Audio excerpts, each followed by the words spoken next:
நம்ம என்ன பார்க்க போகிறோம் அப்படின்னா சுடிதார் டாப். இந்த யூனிஃபார்ம் கொடுத்துருக்காங்க இல்லையா கவர்மெண்ட்லேருந்து, அந்த சுடிதார் டாப் தைக்க போகிறோம். அது என்னென்ன பீஸ் கொடுத்துருக்காங்க பாருங்கள். கை இந்த மாதிரி ஒரு நேர் பீஸ் ரெண்டெல்லாம் கொடுத்துருக்காங்க. இது எதுக்குன்னா கழுத்துக்கு. இது வந்து முங்கு எடுத்து கொடுத்துருக்காங்க. இதில் முன்னும் பின்னும் உள்ள துணி கொடுத்துருக்காங்க. இது நம்ம இப்போ உங்களுக்கு நான் தைச்சு காட்டுறேன், எப்படி எளிய முறையில் எப்படி தைக்கிறதுன்னு உங்களுக்கு காட்டுறேன். ஃப்ரெண்ட்ஸ் பார்த்துக்கோங்க, நம்ம வந்து இந்த துணி கொடுத்துருக்காங்க, அதை எப்படி வச்சு அடிக்க போகிறோம்னு. எப்போவுமே துணியை வந்து உள்வெளி பார்த்துக்கோங்க.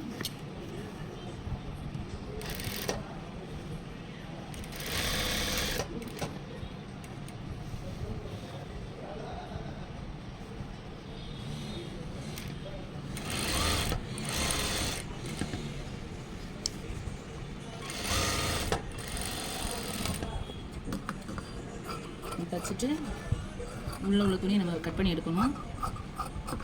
இந்த முக்கு வந்து கரெக்டாக நீங்கள் வெட்டி விட்டீங்க அப்படின்னா நல்லா திரும்பி கிடைக்கும். பா ஷேப் வந்து கரெக்டாக கிடைக்கும். நூலை வெட்டிடக்கூடாது, அந்த முக்கு வரைக்கும் போகணும். திருப்பி அந்த துணியை நீங்கள் எப்படி திருப்பிக்கணும். துணியை ஒன்று போல் வச்சுட்டு பாந்த அளவுக்கு கழுத்தில் தயிர் போட்டுருங்க. எப்போவுமே நீங்கள் அடிக்கையில் முக்கு திருப்பி அடிக்கணும். அப்போனா தான் அந்த வந்து பா ஷேப்பு அப்படியே வந்து தெரியும், பார்க்குறதுக்கும் சுடிதார் வந்து அழகாக இருக்கும்.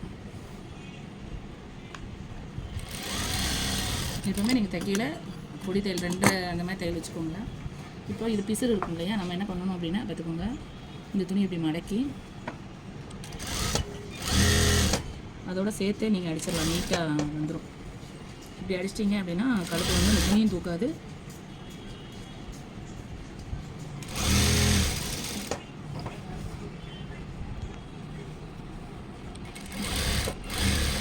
உள்ள ஊடி தச்சாச்சு. இந்த பாருங்கள் நீட்டாக இருக்கா. இப்போ இதுதான் முன்பகுதி. இப்போ நம்ம அடுத்து பின்பகுதி தைக்க போகிறோம். பின்பகுதி வட்டக்கழுத்து கொடுத்துருக்காங்க. இப்போ இந்த 2 பீஸ் துணி கொடுத்துருக்காங்க. நான் என்ன பண்ண போகிறேன்னு பார்த்துக்கோங்க. இது ரெண்டையும் நம்ம இணைச்சிக்கணும். இணைச்சிட்டு அவங்க ஏற்ற வித்தியாசமாக தான் கொடுத்துருப்பாங்க. நம்ம தான் வந்து வெட்டி எடுத்து நீட்டாக வச்சுக்கணும். துணி வச்சுருக்காங்க. நம்ம என்ன செய்கிறோன்னா ஒரு மடக்கு ஒரு சைடில் அடிச்சுக்கணும்.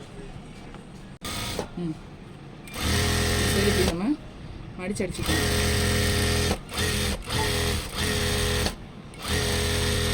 இப்படி மடக்கி அடிச்சுட்டு என்ன செய்யணும், பின்பகுதி இருக்கு இல்லையா, பின்பகுதியில் உள்வெளி பார்த்துக்கோங்க. எது வெளியில் எது உள்ளன்னு பார்த்துக்கணும். நம்ம இதுதான் வெளிப்பகுதி.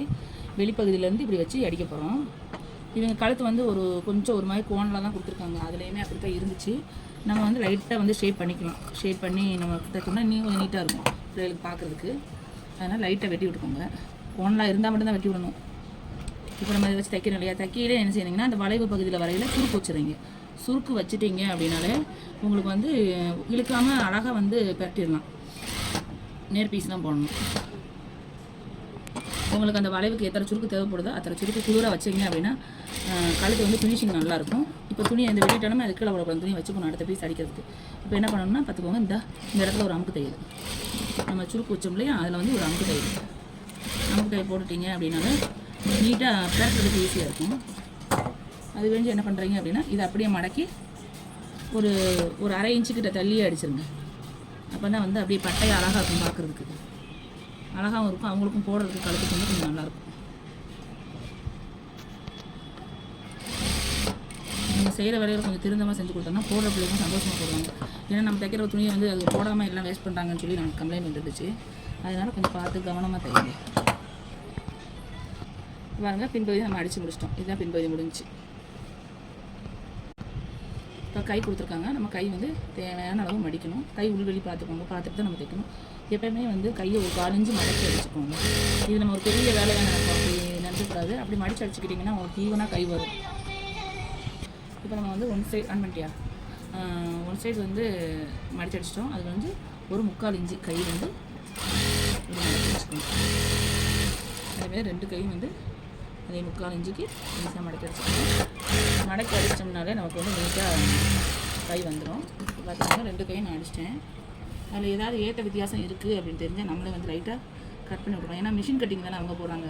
அந்த மிஷின் கட்டிங் வந்து போடையில் வந்து என்ன ஆகும்னா சிலது வந்து ஏற்ற வித்தியாசமாக வரும். அதை கொஞ்சம் நம்ம தான் கரெக்ட் பண்ணிக்கணும். இப்போ பார்த்துக்கோங்க, இது முன்பகுதி, இது பின்பகுதி. நம்ம ஷோல்டர் அணைச்சிடணும். எப்பவுமே வந்து கழுத்து பகுதி வந்து சமமாக வைக்கணும். இந்த கையில் போனால் கூட நம்ம அதில் தைக்கலாம். கழுத்து அடித்த பிறகு இந்த சைடு வந்துச்சுன்னா அசிங்கமாயிரும். அதை எப்போவுமே கவனமாக நம்ம வந்து வச்சு தைக்கணும். நம்ம வந்து கவர்மெண்ட் துணி தானே, நம்ம காசு கம்மியாக தானே கொடுக்குறாங்க அப்படின்னு அந்த எண்ணத்தோடு நம்ம தைக்கக்கூடாது. ஏன்னா இது ஒரு குழந்தைங்க யூஸ் பண்ணுறது, அதை நம்ம தெளிவாக தைச்சி கொடுக்கணும்.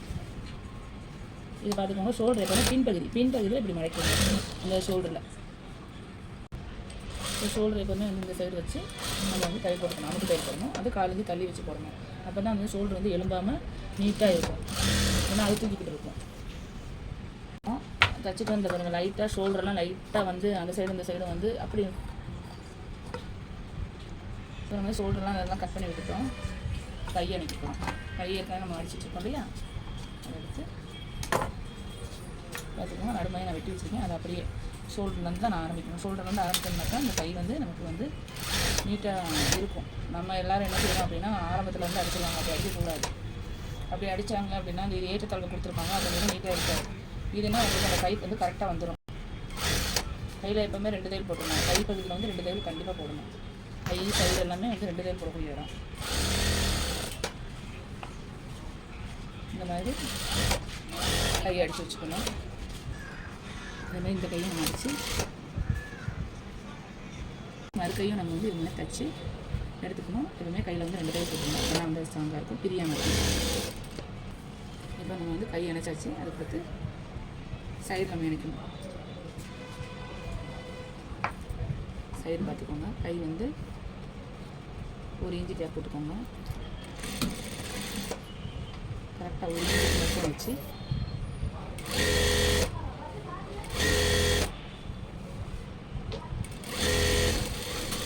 இந்த அளவில் நம்ம முடிச்சு போட்டுக்கோங்க. இனி ஒரு டைம் அதுக்கு மேலே போட்டுக்கோங்க. எப்போவுமே வந்து பருந்தையில் வச்சுருந்தாங்க, கொஞ்சம் பொடி தேவை 3 லைட்டாக வச்சுக்கோங்க. அதான் நார்மல் வச்சுக்கிட்டீங்க அப்படின்னா நீட்டாக இருக்கும், பிரியாது அவங்களுக்கு. அதை நீங்கள் கணக்கு பண்ணிக்கணும். அதேமாதிரி இந்த கையும் அதே அளவுக்கு 1 இன்ச்சு விட்டு எப்போவுமே இந்த கையோட மடிப்பு வந்து மேலமாக இருக்கணும். அப்போ தான் வந்து பார்க்க ஃபினிஷிங்காக இருக்கும். இந்த ஓப்பன் உங்களுக்கு வச்சு அளவு தெரியுமா, இந்த இடம் இருக்குது பார்த்தீங்களா, அந்த இடத்துல வளைவு வந்து அந்த இடத்துல நிப்பாட்டுற இடம் தான் ஓப்பன். நீங்கள் வந்து ரொம்ப இறக்கிடக்கூடாது. ரொம்ப இறக்குனாலும் பிள்ளைகளுக்கு வந்து ரொம்ப இறக்கிட்டுனா அசிங்கமாக இருக்கும் பின்பகுதி பார்க்கையில. அதுக்காக நம்ம கரெக்டாக அந்த இடத்த வந்து குறித்து வச்சுக்கோங்க. உங்கள் தெருவில் நல்லா அடையாளப்படுத்தி வச்சுக்கிட்டு நீங்கள் 2 சைடுமே அடையாளப்படுத்தி வச்சுட்டு ஜாயின் பண்ணுங்கள். இப்போ நம்ம சைடு அடிச்சிட்டோம். சைடில் வந்து 2 தையல் போட்டோம். இப்போ வந்து சைடு ஓப்பன் தைக்க போகிறோம். 2 மடிப்பு மடிச்சுக்கோங்க. இந்த இடம் வரையில் எப்போவுமே வந்து பா ஷேப்பு வர மாதிரி நீங்கள் தைக்கணும். எல்லாம் சும்மா அந்த சைடு அணைச்சிட்டு அப்படியே இதை தைச்சிட்டு அதை தைப்பாங்க, அந்த மாதிரி தைக்கக்கூடாது. நீங்கள் வந்து பா மாதிரி தைச்சிங்க அப்படின்னா பிள்ளைகளுக்கு அந்த இடத்துல வந்து பார்க்க நீட்டாக இருக்கும். அதனால் ஊசி நிப்பாட்டி வச்சு இங்கிட்டு திருப்பி இந்த மாதிரி மடக்கிக்கணும். மடக்கிட்டு இதை இங்கிட்டு திருப்பிக்கணும்.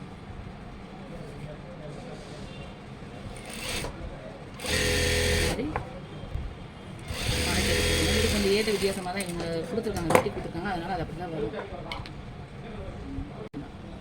நம்ம 2 சைடும் மடக்கி அடிச்சிட்டோம். அடிச்சுட்டு கீழ்ப்பகுதியும் அதே மாதிரி மடக்கி அடிச்சிடணும். 2 மடக்கு மடக்கி அடிச்சிடுங்க. 5 1/2 இன்ச் அப்படின்னா நீட்டாகிடும்.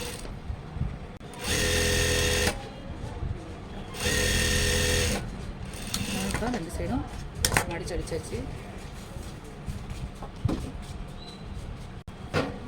இப்போ மடிச்சு அடித்து நம்ம ஃபினிஷ் பண்ணியாச்சு. இப்போ பாருங்கள், இதான் சுடிதார் டாப்பு. ஓப்பன் எல்லாம் நீட்டாக வந்திருக்கும். இங்கே பாருங்கள், பா மாதிரி வச்சு நம்ம அடிச்சிருக்கோம். இப்போ சுடிதார் டாப் ரெடி. நம்ம அடுத்த வீடியோவில் வந்து உங்களுக்கு வந்து கோட்டுக்கு காலர் எப்படி வச்சு தைக்கிறதுன்னு வந்து நான் உங்களுக்கு அடுத்த வீடியோவில் போடுறேன். இந்த வீடியோ பிடிச்சிருச்சுன்னா லைக் பண்ணுங்கள், ஷேர் பண்ணுங்கள், கமெண்ட் பண்ணுங்கள். எதுவும் டவுட்னா மெசேஜ் பண்ணுங்கள், அதுக்கு உங்களுக்கு ரிப்ளை சொல்லுவோம்.